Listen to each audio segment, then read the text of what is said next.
Gold, trusted gold buyers. మీరు తాకట్టు పెట్టిన బంగారాన్ని విడిపించి ఈ రోజు ఉన్న మార్కెట్ ధరకు కొనబడను. అందరికీ నమస్కారం.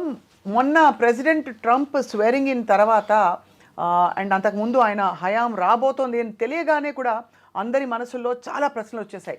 ట్రంప్ విధానాలు మళ్ళీ కఠినతరం కాబోతున్నాయా, భారతీయ విద్యార్థులకి ఏమిటి పరిస్థితి, మరి యుఎస్ యూనివర్సిటీస్ మూసుకుపోతున్నాయా అని చెప్పి ఇవాళ ఓవర్సీస్ ఎడ్యుకేషన్ గురించి మాట్లాడుతున్నాం with a very well known expert.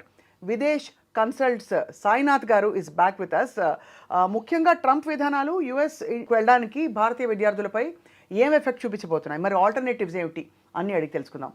Sainath garu, thank you so much, welcome back అండి. It's my pleasure madam, thank you.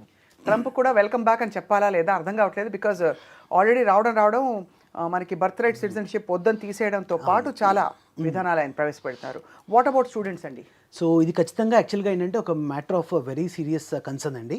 ఇప్పుడు ఏమైందంటే గతంలో కూడా మనం ఇప్పుడు ట్రంప్ 2.0, అవును. సో మనం దీనికంటే ముందు 10 years చూసుకుంటే 2017 to 21 ఆ రోజుల్లో ఏంటంటే అమెరికాకి వెళ్ళడమే చాలా కష్టం అన్న ఒక రియాలిటీ ఉండింది. ఆ తర్వాత బైడెన్ ఎప్పుడైతే వచ్చారో అప్పుడు మనకి ఏంటంటే తెలుగు వాళ్ళకి, ఇండియన్స్కి ముఖ్యంగా వీసాలు అనేది యాక్చువల్గా 22, 23, 23, 24 ఈ 2 సంవత్సరాల్లో అమెరికా ఇచ్చిన వీసాలు ప్రపంచంలో ఈ దేశం ఇవ్వాల. ఓహో, అన్ని వీసాలు వచ్చాయి. అంటే అప్రాక్సిమేట్లీ మనకి ఒక 23, 24 ఎగ్జాంపుల్ తీసుకుంటే 3,31,000 మందికి ఇండియన్స్కి అమెరికా F1 వీసాలు జారీ చేసింది. సో ఇంత పెద్ద మొత్తంలో మన స్టూడెంట్స్ వెళ్ళడం చాలా ఆనందదాయకం. అయితే ఇప్పుడు ఏమైపోయిందంటే అమెరికా ఫస్ట్ అనేది నినాదం, అంటే రిపబ్లికన్ మెంటాలిటీ కదా, డెమోక్రాటిక్ వేరు, రిపబ్లిక్ వేరు. సో ఈ రిపబ్లికన్ మెంటాలిటీ ఇప్పుడు ట్రంప్ అని కాదు, ఆ పార్టీ వాళ్ళు ఎవరు వచ్చినా కూడా ఉదాహరణకి వీళ్ళ మైండ్ సెట్ ఎంతసేపు కూడా ఏంటంటే ఫస్ట్ మా వాళ్ళకి భోజనం దొరకాలి, అవును, మా వాళ్ళు భోజనం దొరకగా మేము వండుకోలేదు ఏంటంటే వేరే వాళ్ళు వచ్చి వండాలి, right. So this is the idea of the Republican mind set. అవును. సో ఇక్కడ ఏమైపోయిందంటే మన వాళ్ళు ఇంతమంది వచ్చేటప్పటికి అక్కడ కూడా ఏంటంటే అది ఒక లోకల్స్కి అది మింగుడు పడట్లా. ఇప్పుడు మన వాళ్ళు వెళ్ళిన వాళ్ళు కూడా చాలా హ్యాపీగా మంచి జాబ్స్ చేస్తున్నారు. H1Bలు, ఆ H1B వచ్చిన తర్వాత యావరేజ్ శాలరీ వచ్చే $70,000 సంవత్సరానికి వాళ్ళ ఆదాయం ఉంటే మన తెలుగు వాళ్ళకి సగటున $1,00,000 నుంచి $130,000 ఉంటుంది. అవును. సో అది వాళ్ళకి ఒక కడుపు మంట. ఇప్పుడు ఏమైందంటే దీన్ని ట్రంప్ వచ్చేటప్పటికి ఎందుకు వాళ్ళే చేయాలి, మన వాళ్ళు చేయలేరా? అవును. సో వాళ్ళంటూ లేకపోతే అప్పుడు మన వాళ్ళకి అవకాశాలు వస్తాయి కదా. సో ఇదొక వాళ్ళ రాడికల్ మైండ్ సెట్ అనే వర్డ్ మనం వాడచ్చో లేదో తెలియదు కానీ, but this is the mind set of the present government there, right. So దీని విషయంలో వచ్చేటప్పుడు స్టూడెంట్స్కి ముఖ్యంగా ఇంపాక్ట్ వచ్చేది ఏంటంటే మనకి అమెరికా చదువులు అంటే అది ఆషామాషిగా అయ్యేది కాదు. అంటే ఎవరికైతే స్టూడెంట్కి 100% స్కాలర్షిప్ వస్తుందో వాళ్ళకి వెళ్ళడంలో ఎటువంటి ఇబ్బంది లేదు. అయితే స్టూడెంట్స్కి చాలా మటుకు ఏంటంటే సొంతగా మనం డబ్బులు పెట్టుకోవాలి. కరెక్ట్. ఇది ఇప్పుడు అమెరికా I-20 ఇచ్చినప్పుడు I-20 ఫామ్లో క్లియర్గా ఉంటుంది, ఇది మీ ఫీజు నిమిత్తం ఎంత అవుతుంది, లివింగ్ ఎక్స్పెన్స్ ఎంత అవుతుంది, మొత్తం ఓవరాల్గా మీకు 50 నుంచి 70 లక్షల రూపాయలు మీకు సుమారుగా ఖర్చు వస్తుంది అనేది మనం చూపించి అది మనం కాన్సులేట్లో అది ప్రజెంట్ చేస్తేనే వీసా ఇస్తారు. అవును. సో ఇంతవరకు అందరికి బాగానే జరుగుతోంది. కానీ వాస్తవానికి రియాలిటీ వచ్చేటప్పటికి ఏమవుతుందంటే మనకు 190 మంది స్టూడెంట్స్కి ఒక first semester or second semester వరకు మనం ఫండ్స్ అరేంజ్ చేసుకోవడం ఆర్ ఎడ్యుకేషన్ లోన్ ద్వారా తీసుకోవడం. అవును. అక్కడ వెళ్ళిన తర్వాత మనం ఆటోమేటిక్గా అక్కడ దొరికే పార్ట్ టైమ్స్ ద్వారా మన లివింగ్ ఎక్స్పెన్సెస్ కవర్ చేసుకుంటూ బ్యాలెన్స్ ఫీజు కూడా మనం క్లియర్ చేస్తాం. సో ఇది ఎవరికైనా కూడా తంబు రూల్ ఏంటంటే ఇలాగే అనమాట అమెరికా అంటే. ఇది ముందు రూల్స్ ఎలా ఉండేవి, బయట పని చేయొచ్చా ఆఫ్ క్యాంపస్? ముందు రూల్స్ కూడా యాక్చువల్గా బయట చేయకూడదు, కాకపోతే బైడెన్ టైంలో ఎలా ఉండిందంటే దాన్ని చూసి చూడనట్టుగా వ్యవహరించేవారు. సో దానివల్ల ఏమైందంటే చాలా మందికి ఆ వెసులుబాటులో వాళ్ళు actual they use to do any like oil gun gas కానీ లేకపోతే మన గ్యాస్ స్టేషన్స్లో కానీ సూపర్ మార్కెట్స్లో ఇలాంటి చోట్ల చేసేవాళ్ళు తెలుగు పిల్లలు. అయితే వాస్తవానికి అమెరికాలో $15 రావాలంటే వీళ్ళకి $12, $10 ఇచ్చేవారు. It was okay. అయితే ఇప్పుడు ఎలా అయిపోయిందంటే ఇప్పుడు ఆ వర్క్ చేస్తుండగా ఎవరైనా నిఘా సంస్థలు వచ్చి వాళ్ళని పట్టుకుంటే వాళ్ళని నేరుగా డిపోటేషన్ ఆర్ డిపోటేషన్ మించి క్యూబాలో ఉన్నటువంటి వాళ్ళకు ఒక స్పెషల్ జైలు ఉంది, 30,000 మంది పెట్టగలిగే కెపాసిటీ తోటి. సో వాటిల్లో పంపుతారు అనే ఒక సంకేతాలు బాగా బలంగా వచ్చాయి. అంటే బేసిక్గా మీరు ఇంకా పప్పులు ఉడకవు, కంప్లీట్గా you have to go by the rule book అని చెప్పి పెట్టేశారు. అబ్సల్యూట్లీ. సో మనం లాఫుల్గా మనం ఉండి మనం ఆల్రెడీ ఫైనాన్షియల్గా ధనికంగా ఉండి పర్లేదు, మనకి 2 ఏళ్ళు పార్ట్ టైం జాబ్ లేకపోయినా పర్లేదు, మన ఫీజు మనం సొంతగా అరేంజ్ చేసుకోగలుగుతాము అనుకుంటే కనుక ఖచ్చితంగా ఈరోజు కూడా అమెరికా ఒక మంచి దేశం అండి. Very very good. Yes. And but ఇక్కడ టెక్నికల్ కోర్సెస్లో ఎస్పెషల్లీ ఉన్న వాళ్ళకి గ్రీన్ కార్డ్ రూట్ కూడా సుగమం చేస్తాం అన్నట్టు కూడా ఒక సంకేతం వినిపించింది. అవును. సో బేసికలీ మనం ఏం చేస్తున్నాం, ట్రంప్ ఐ థింక్ ఫిల్టర్ చేసేసి అత్యవసరం అనుకున్న వాళ్ళకి కోర్సెస్, ఆ కోర్సెస్కి సంబంధించి వాళ్ళకి మాత్రమే ఈజీ చేసి మిగతా వాళ్ళకి బాగా టఫ్ చేస్తున్నట్టు అనిపిస్తుంది. ఎగ్జాక్ట్లీ అండి. ఇప్పుడు ఈ ఫిల్టర్లో ముఖ్యమైన కారణం ఏంటంటే వాళ్ళకి ఆ లోకల్స్కి ఉద్యోగాలు ఇవ్వాలి అంటే ఫస్ట్ బయట నుంచి వీళ్ళు ఏదైతే లోకల్స్ చేయగలుగుతారో వాటన్నిటికీ మనకి ఇబ్బంది అవుతుంది. అవును. ఏవైతే ఆర్టిఫిషియల్ ఇంటెలిజెన్స్, కంప్యూటర్ సైన్స్, భగవంతుడు ఈ రోజు కూడా మన తెలుగు వాళ్ళు దాంట్లో నిష్ణాతులే. అవును. కానీ అది ప్రాబ్లం కాదు. సో వాళ్ళు అక్కడ వెళ్ళిన తర్వాత H1B చేయడం ఇవన్నీ పెద్ద కష్టం కాదు. ఎందుకంటే H1B సంబంధించి ఇప్పటివరకు ట్రంప్ ఎటువంటి విపరీతమైన సంకేతాలు ఏమి ఇవ్వడం జరగలేదు. కాబట్టి let us hope for the best and it will still remain the same. అయితే ఇప్పుడు ఆల్రెడీ వెళ్ళిన వాళ్ళకి మాత్రం ఏంటంటే కాస్త వాళ్ళకి ఆ చదివేటప్పుడు ఈ ఖర్చుల నిమిత్తం ఏంటంటే ఇప్పుడు ప్రజెంట్గా already back to home India నుంచి కాల్స్ ఆల్రెడీ మా స్టూడెంట్స్ పేరెంట్స్కి ఆల్రెడీ కాల్స్ వస్తూ ఉన్నాయి. డబ్బులు పంపించండి, కొద్దిగా ఈ నెల 2 నెలలు చూద్దాము, వేచి చూద్దాం ఇంకా ఎలా ఉంటుందో నెక్స్ట్ ఫ్యూచర్ అన్న భయం అయితే కొద్దిగా ఎక్కువగానే పట్టుకుంది, మొదలైపోయింది. అవును. సో మొత్తానికైతే అఫ్ కోర్స్ ఇప్పుడు మీరు టెక్ సైడ్ అంటున్నారు, టెక్ సైడ్ కూడా డీప్ సీక్ లాంటి ఒక బాంబు మొన్న పడ్డాక చైనా నుంచి, మరి ఎన్ని టెక్ కోర్సెస్కి ఏం వెసులుబాటు కల్పించగలుగుతారు అక్కడ? లేదు ఇంకా డిమాండ్ పెరుగుతుందా, కాలం నిర్ణయిస్తుంది? అయితే ఇప్పుడు దీంట్లో ఇంకో ముఖ్యమైన విషయం అండి, బేసికల్ ఏంటంటే మన వాళ్ళంతా ఎక్కువ ఐటీ మీద డిపెండ్ అవుతారు. సో అమెరికా దేశంలో ఏంటంటే ఐటీ ఉద్యోగాల్లో యాక్చువల్గా there is always 2 different words అండి. ఒకటేమో రీప్లేస్మెంట్, ఇంకోటేమో మనకి సస్టైనబుల్గా మనకి adaptability of using of the technology. అయితే అమెరికాలో జరిగే ఉద్యోగాలన్నీ కూడా రీప్లేస్మెంట్ జరుగుతున్నాయి. అవును. ఏఐ తోటి రీప్లేస్మెంట్ ఎప్పుడైతే జరుగుతుందో అప్పుడు ఆటోమేటిక్గా ఉద్యోగాలే మనకి హరించుకుపోయే పరిస్థితి. అయితే మన యూరోపియన్ కంట్రీస్ చూసుకుంటే ఏంటంటే ఉద్యోగాల మీద ఆర్టిఫిషియల్ ఇంటెలిజెన్స్ పూర్తి ఇంపాక్ట్ లేదు. సో ఈ దేశాల్లో వచ్చేటప్పటికి ఏంటంటే దాని రిప్లేస్మెంట్ బదులుగా వాళ్ళని వాటికి ఏమంటారు అనుసంధానంగా ఈ టెక్నాలజీ వాడుకుంటూ వాళ్ళ లైఫ్ ఈజీ చేసుకుంటున్నారు. Correct. So this is always a difference actually. Right. So ఇప్పుడు అమెరికన్ టెక్నాలజీస్లో ఏంటంటే ఇది క్యాపిటలిస్ట్ ఐడియాలజీ కాబట్టి ఇక్కడ ఎంతసేపు ఏ వచ్చిందా ఓకే డూ ఇట్, జస్ట్ 10,000 మంది తీసేసాయి ఏఐని పెట్టేసేయండి. So this is how actually the difference మేజర్గా మనం అబ్జర్వ్ చేసుకోవచ్చు.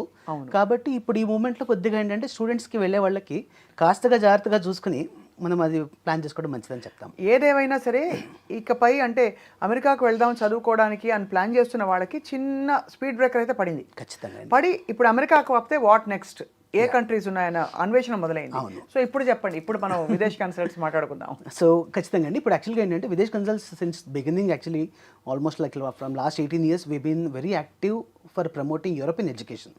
సో యూరోపియన్లో ముఖ్యంగా ఏంటంటే మన జర్మనీ, స్విట్జర్లాండ్, ఫ్రాన్స్, యూకే ఈ దేశాల్లో ఏంటంటే మనుషులు ఇంకా మనుషుల్లా బతుకుతున్నారు. అండ్ మోస్ట్ ఇంపార్టెంట్గా ఏంటంటే వాళ్ళకి సేఫ్టీ సెక్యూరిటీ పాయింట్ ఆఫ్ వ్యూలో ఎటువంటి టెన్షన్ అవసరం లేదు. అవును. అండ్ అన్నిటికంటే ముఖ్యంగా ఏంటంటే ఆఫ్ క్యాంపస్ జాబ్స్ కూడా లీగల్. అవును. అంటే మనకు ముఖ్యంగా ఏమవుతుందంటే ఇప్పుడు మనం స్టడీ అబ్రాడ్ అనగానే ఇది బోల్డ్ డబ్బులతో కూడుకున్న వ్యవహారం.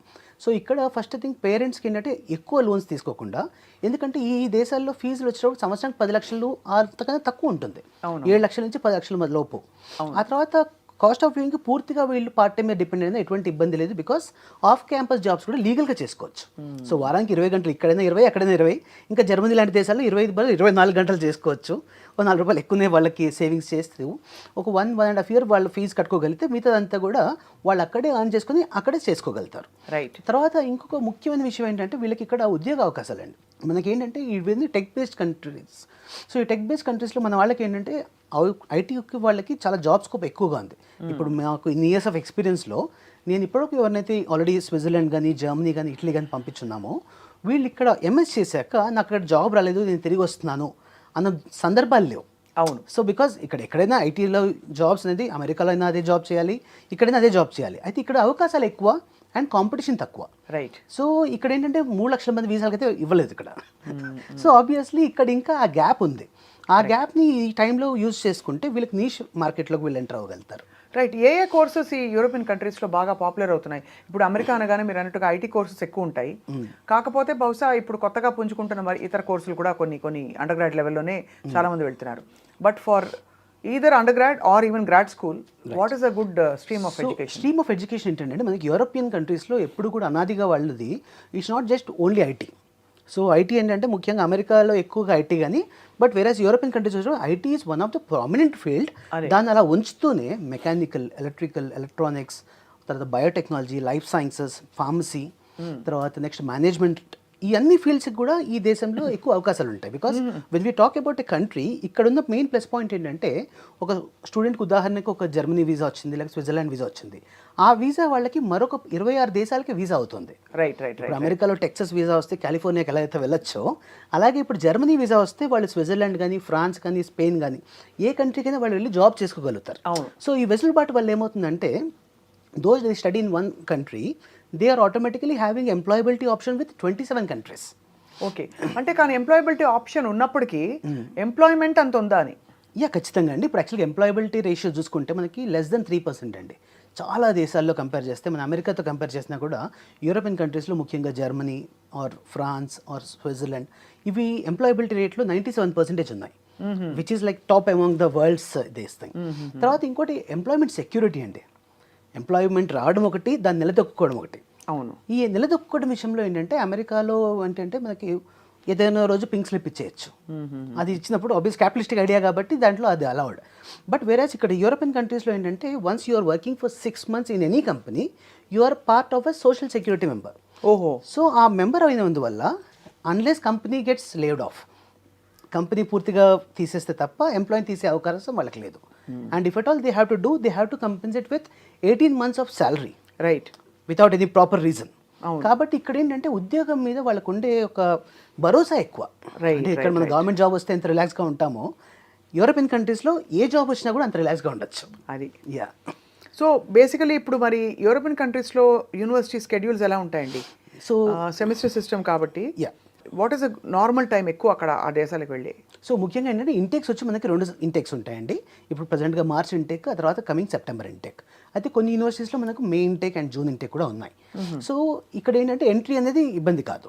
తర్వాత రెండో థింగ్ ఏంటంటే ఇక్కడ వీళ్ళకి ఎంఎస్ చేసేటప్పుడు ఎడ్యుకేషన్ స్టాండర్డ్ కూడా ఏంటంటే మనకి అమెరికా కంటే బెటర్ ఎడ్యుకేషన్ స్టాండర్డ్ ఎక్స్పెక్ట్ చేయొచ్చు. అండ్ అంతా ఇంగ్లీషే, ఏ కంట్రీ అయినా కూడా ఇంగ్లీష్. సో మొత్తం all tech courses or any course management ఏది తీసుకున్నా కూడా అన్నీ పూర్తిగా ఇంగ్లీష్లో ఉంటాయి. కాబట్టి వీళ్ళకి ఏంటంటే చక్కగా ఎడ్యుకేషన్ ఇంగ్లీష్లో అవుతుంది. ఆ తర్వాత వీళ్ళకి పోస్ట్ స్టడీ వర్క్ రావడం జరుగుతుంది. అండ్ డ్యూరింగ్ స్టడీస్ కూడా వీళ్ళకి ఏంటంటే స్టడీస్తో పాటుగా కంపల్సరీ ఒక 6 months ఇంటర్న్షిప్ చేయాలి. సో ఇంటర్న్షిప్ చేసినప్పుడు ఏంటంటే వీళ్ళ ఎడ్యుకేషన్ 18 months చేస్తూనే ఒక 6 months లాస్ట్లో వాళ్ళు ప్రాజెక్ట్ వర్క్ ఏదో కంపెనీలో చేయడం వల్ల కొంచెం వీళ్ళకి ఎక్స్పీరియన్స్ వస్తుంది, ఇన్కమ్ కూడా వస్తుంది, చాలా హెల్ప్ అవుతుంది. ఇన్కమ్ కంటే ఎక్కువగా వీళ్ళకి ఏంటంటే ఒక కంపెనీలో ఒక బెరుకుతనం ఉండదు. అంటే వెళ్ళినప్పుడు ఇదే కదా, ఇది నేను చూసుకుంటే మేనేజర్ని ఎలా మాట్లాడాలి, తర్వాత ఇక్కడ this is the expectation of a client and employer, so ఎలా ఉంటుంది, ఇవన్నీ కూడా వీళ్ళు ఆల్రెడీ ఒక 6 నెలలు అక్కడ క్షుణ్ణంగా అనుభవించడం వల్ల వాళ్ళకి ఏమవుతుందంటే ఆ తర్వాత వీళ్ళు ఉద్యోగం వెతుక్కోవడానికి టైంలో automatic they have 6 months experience. So they will be the best resource for the companies who can easily crack the job అనమాట. రైట్. ఒకవేళ అలా వచ్చినా కూడా వాళ్ళని కూడా అబ్జర్వ్ చేసుకోవడం అండ్ వాళ్ళతో పాటు బహుశా అంటే ఈ వెసులుబాటు అన్ని ఫీల్డ్స్లో స్ట్రీమ్స్ ఆఫ్ ఎడ్యుకేషన్లో ఉందండి? ఖచ్చితంగా అండి. అన్ని మాస్టర్ ప్రోగ్రాంలో ఇది ఇన్బిల్ట్గా ఉండేది. బ్యాచిలర్ ప్రోగ్రాంలో కూడా ఈ 6 months ఇంటర్న్షిప్ అనేది కంపల్సరీ మాడ్యూల్. ఇంకా యూకే లాంటి కంట్రీలో తీసుకుంటే యూకేలో ఏమవుతుంది, చదువు వచ్చినప్పుడు 1 year మాస్టర్స్, ఆ తర్వాత 1 year మనకి ఇంటర్న్షిప్. ఈ 2 ఏళ్ళు చేస్తేనే వాళ్ళకి కోర్స్ కంప్లీట్ అవుతుంది. అవును. సో టెక్నికల్గా వాళ్ళకి తెలియకుండానే వాళ్ళకి ఒక సంవత్సరం సివిలో ఎక్స్పీరియన్స్ ఏర్పడుతుంది. సో ఆబ్వియస్లీ 6 నెలల కంటే సంవత్సరం ఇంకా బెటర్ కదా. అండ్ మీరు అనేది ఈ డిగ్రీలన్నీ కూడా, ఈ మాస్టర్స్ ప్రోగ్రామ్స్ అన్నీ కూడా certification is valid in various countries through out the world.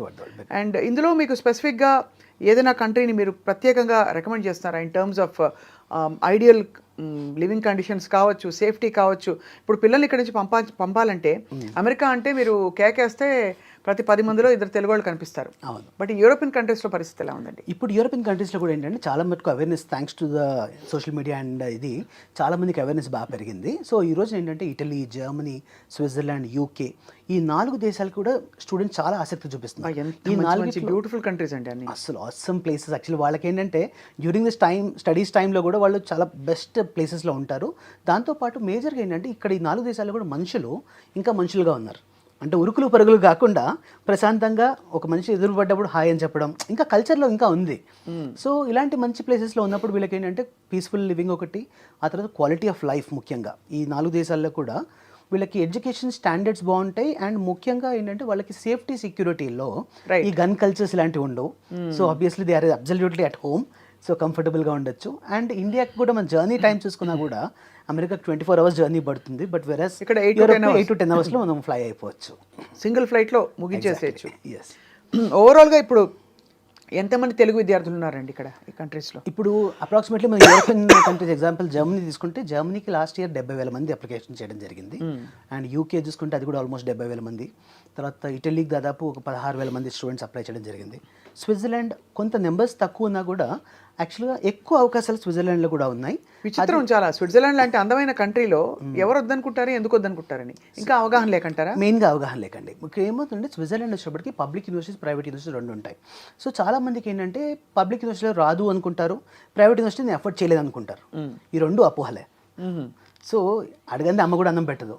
ఇటువంటి పబ్లిక్ యూనివర్సిటీస్ ఇంత టాప్ యూనివర్సిటీ అడ్మిషన్ రావాలంటే అప్లై చేయాలి. అప్లై చేయడానికి విదేశ్ కన్సల్స్ ఉంది. విదేశ్ కన్సల్స్ అప్రోచ్ చేస్తే ఖచ్చితంగా ఇది చేయొచ్చు. సో ఒకవేళ ఒక గ్రాడ్యుయేషన్ ఇక్కడ అంటే మన ఇండియన్ గ్రాడ్యుయేషన్ పూర్తి చేసుకుని అక్కడ గ్రాడ్ స్కూల్కి వెళ్ళడానికి అంటే పోస్ట్ గ్రాడ్యుయేషన్ మన ప్రకారం వెళ్ళాలంటే ఏ స్ట్రీమ్ తీసుకోవాలంటే మీరు అడ్వైస్ చేస్తారా? ఖచ్చితంగా అండి. ఇక్కడ యాక్చువల్గా ఏంటి విదేశ్ కన్సల్ట్స్లో మేము ఫస్ట్ స్టడీ అబ్రాడ్ కన్సల్టెంట్స్ కంటే కూడా ఒక కెరీర్ కన్సల్టెంట్స్గా మేము ఉంటాం. సో ఫస్ట్ థింగ్ ఏంటంటే ఒక ప్రొఫైల్ మా దగ్గరకు వచ్చినప్పుడు మేము ఫస్ట్ ఎవాల్యుయేట్ చేస్తాం. Are they having inform decision? ఆ ఇన్ఫార్మ్ డిసిషన్ ఉన్నప్పుడు we will continue with their choice. అలా కానప్పుడు ఖచ్చితంగా మా ఇంటర్వెన్షన్ ఉంటుంది. ఆ సెలెక్షన్ ఆఫ్ కోర్స్ దగ్గర నుంచి మా కౌన్సిలర్స్ ఏంటంటే లాస్ట్ 10 years కంటే ఎక్కువ ఎక్స్పీరియన్స్ ఉన్న వాళ్ళు. అండ్ చాలా మటుకు బ్రాంచెస్ అన్ని హెడ్స్ కూడా they are directors of our branches, they are also having done masters abroad. So వీళ్ళందరికీ ఏంటంటే విపరీతమైన ఎక్స్పీరియన్స్ ఉండడం వల్ల ఒక ప్రాపర్ గైడెన్స్ ఇవ్వడానికి రైట్ ఛానలైజేషన్ జరుగుతుంది. ఆ తర్వాత రెండో థింగ్ ఏంటంటే కొంతమంది ప్రొఫైల్ బాగా ఉన్నప్పుడు మేమే వాళ్ళకి ఎదురుగా సలహా ఇస్తాం. ఏంటంటే rather than going for private university, మీ ప్రొఫైల్కి ఈ పబ్లిక్ యూనివర్సిటీ అడ్మిషన్ వస్తుంది. రైట్. సో ఈ పబ్లిక్ యూనివర్సిటీకి ఎప్పుడైతే వీళ్ళు వెళ్తారో ఇక్కడలాగా 50 లక్షలు 60 లక్షలు ఫీజు కట్టకుండా చక్కగా ఫ్రీ ఎడ్యుకేషన్లో Germany, Switzerland, France, Italy. Free అంటే పూర్తిగా ఫ్రీనా? అబ్సల్యూట్లీ. సో ఫీజు వచ్చేసి హార్డ్లీ ఒక 150 euros నుంచి 500 euros పర్ సెమిస్టర్. అంటే ఇండియన్ కరెన్సీలో ఒక 40,000 రూపాయలు. అలాగా ఎందుకు చేస్తారు అలాగా? సో యూరోప్లో ఏంటంటే ఎడ్యుకేషన్ అనేది వాళ్ళకి ఇంకా మనీ మేకింగ్ వెంచర్ కాదు. ఓకే. సో పబ్లిక్ యూనివర్సిటీస్ వరకు. సో ఎప్పుడైతే ఇది మనీ మేకింగ్ వెంచర్ కాదో automatically government is supporting for the education cost. Right. So ఇక్కడ student is expected to pay only the taxes which is hardly ఒక 40,000 rupees per 6 months. And the living expenses వీళ్ళు ఓన్గా manage చేసుకోవాలి. అదే that's what అదే వాళ్ళు ఓన్గా. కానీ నేను ఒకటే అడుగుతాను, మరి ఇలాంటి యూనివర్సిటీలో క్వాలిఫై అవ్వాలంటే like you have GRE, TOEFL, IELTS ఇలాంటి what are the exams that should? So మేజర్గా ఎంట్రీ రిక్వైర్మెంట్ వచ్చేప్పటికి ఇది అమెరికా కంటే సులువు అండి. సో చాలామందికి తెలియక ఇంకో చాలామందికి ఇప్పుడు కూడా అపోహ ఏంటంటే నేను జర్మనీలో చదవాలంటే జర్మన్ లాంగ్వేజ్, ఇటలీలో చదవాలంటే ఇటాలియన్ లాంగ్వేజ్ ఇది కావాలనుకుంటుంటారు. ఇది అస్సలు రిక్వైర్మెంటే కాదు. బికాస్ 100% అక్కడ కోర్స్ అన్ని ఇంగ్లీష్లో టీచ్ చేయడం వల్ల ఎటువంటి ఇంగ్లీష్ లైక్ లోకల్ లాంగ్వేజ్ అవసరమే లేదు. తర్వాత రెండో థింగ్ వచ్చేప్పటికి వీళ్ళకి ఏదైతే ఐఎల్టీఎస్ కానీ టోఫెల్ కానీ ఉందో ఈ రెండింటిలో ఏదైనా ఒక పరీక్ష రాసుకుంటే మోర్ దెన్ సఫిషియంట్. అది. సో అంతకుమించి జిఆర్ఈలు, జీమాట్లు ఇవేమి అవసరం లేదు. So degree certificate and IELTS 15 years or 16 years of both are okay. Both are okay. ఇది కూడా కరెక్ట్ క్వశ్చన్ అడిగాను. 15 ఏళ్ళైనా 16 ఏళ్ళైనా పర్లేదు. అబ్సల్యూట్లీ. ఎడ్యుకేషన్ అంటే డిగ్రీ వరకు. అండ్ అలాగే మీరు అన్నట్టు ఐఎల్టీఎస్ కానీ టోఫెల్ కానీ రాసుకుని బేసిక్ స్కోర్ వస్తే సరిపోతుంది. ఇవి కాకుండా ఎడ్యుకేషన్ అక్కడ free except living expenses and ఆ బేర్ మినిమం ట్యాక్సెస్ తప్ప అన్నీ ఫ్రీ. నాలుగోది of course weather conditions and number of courses opening, quality of education is of course చెప్పక్కర్లేదు ఇంకా. And so education gateways are opening. ఈ మధ్య ఇన్స్టాలో నేను చాలా రీల్స్ చూశానండి. నేనే ఆల్మోస్ట్ అప్లై చేసేసుకుందాం అనుకున్నాను. మీరు వచ్చి you want to settle down in Switzerland with income of so and so రివర్స్లో మీకే ఇస్తారు డబ్బులని. ఏంటండి అవి అసలు? సో అది యాక్చువల్గా అంత లుక్రేటివ్ కాదు. అండ్ బేసికల్ అది యూరోపియన్స్ కోసం ఎక్కువ అది. బికాస్ డైరెక్ట్ వర్క్ పర్మిట్స్ అనేది ఇండియా నుంచి ఇవ్వడం కుదరదు కాబట్టి student is the only route. So ఎవరైతే స్టూడెంట్గా క్వాలిఫై అవుతారో వాళ్ళకి చక్కగా 2 years ఆఫ్ మాస్టర్స్ ఉంటుంది. ఆ తర్వాత 1 year పోస్ట్ స్టడీ వర్క్. అక్కడ నుంచి ఇంకొక 3 years అక్కడ స్టే చేస్తే ది గెట్ పిఆర్. సో ఇప్పుడు గ్రీన్ కార్డ్ అనేది ఇప్పుడు అమెరికాలో మీకు తెలిసే ఉంటుంది. అమెరికాలో గ్రీన్ కార్డ్ రావాలంటే ఉదాహరణకు మనకి ఇప్పుడు 100 years పడుతుంది. సో ఇక్కడున్న సిచ్యువేషన్కి ఏంటంటే it is just taking 5 to 6 years of the time European కంట్రీస్లో. సో వాళ్ళు జర్మనీ తీసుకున్నా, లేకపోతే ఇటలీ తీసుకున్నా, స్విట్జర్లాండ్ తీసుకున్నా ఒక 5 to 6 years వాళ్ళు including study period they can get a PR. So ఎప్పుడైతే పిఆర్ వచ్చేస్తుందో ఇక జీవితంలో మళ్ళీ వీసాలు లేకపోతే అక్కడ కూడా గవర్నమెంట్ మారితే రేపు ట్రంప్ లాంటి వాళ్ళు వస్తే మన పరిస్థితి ఏంటి అనే భయాలు అసలు అవసరమే లేదు, అవసరం ఉండదు. ఓకే, లాస్ట్ క్వశ్చన్ అండి అబౌట్ దిస్ యూరోపియన్ ఎడ్యుకేషన్. అక్కడ వాళ్ళు చదువుతున్నంత కాలం బయట ఎంత జాబ్ చేయొచ్చు? సో లీగల్గా 20 hours per week వర్క్ చేయొచ్చండి. సో 20 hours per week అన్ని కంట్రీస్లో చేసుకున్నా కూడా వాళ్ళకి అప్రాక్సిమేట్లీ కాస్ట్ ఆఫ్ లివింగ్ ఒక 500 euros ఖర్చు అయింది అనుకోండి. They could earn up to 800 to 1000 euros. So వాళ్ళ పార్ట్ టైంలో వాళ్ళకి సేవింగ్స్ ఉంటాయి అండ్ ఫ్రీ ఎడ్యుకేషన్ కూడా వస్తుంది. మ్యారీడ్ పీపుల్ కనుక వెళ్తే స్పౌస్కి వీసా వస్తుందా? స్పౌస్ వీసా యాక్చువల్గా యూరోపియన్ కంట్రీస్లో డెన్మార్క్ అండ్ ఫిన్లాండ్ ఈ 2 కంట్రీస్లో కూడా డిపెండెంట్స్ ఆర్ అలౌడ్ టుగెదర్ అండి.